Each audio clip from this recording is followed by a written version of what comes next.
How can I see blocked WhatsApp messages? In this video, we will learn how to see blocked WhatsApp messages. WhatsApp is a popular messaging app used by billions of people worldwide, and it allows users to block contacts for privacy reasons. However, in some cases, you might want to view messages from a blocked contact. Let's explore some methods that can help you with this issue. Can you see blocked messages directly on WhatsApp?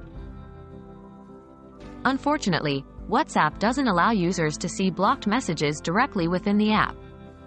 Once a user blocks a contact, all messages, calls, and status updates from that contact are hidden.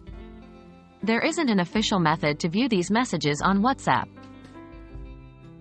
Is there a third-party solution? There might be third-party apps or tools claiming to recover blocked messages, but using such tools is not recommended. These apps can compromise your privacy and security, as they often require access to your messages and other sensitive information.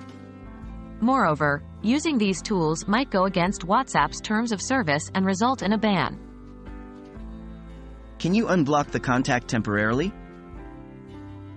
If you really need to see the messages from a blocked contact, you can temporarily unblock the contact. However, keep in mind that unblocking the contact will not retrieve messages that were sent while they were blocked. You will only be able to see new messages sent after unblocking them. To unblock a contact, follow these steps. 1. Open WhatsApp and go to Settings. 2. Tap on Account and then Privacy. 3. Select Blocked Contacts. 4. Find the contact you want to unblock and swipe right, iOS, or tap and hold, Android, on their name. 5. Select Unblock. Remember to block the contact again after you finish viewing their messages. In conclusion, there isn't a straightforward way to see blocked WhatsApp messages. You can temporarily unblock a contact to see their new messages, but this will not retrieve messages that were sent while they were blocked. It is important to prioritize your privacy and security and avoid using third-party tools that claim to recover blocked messages.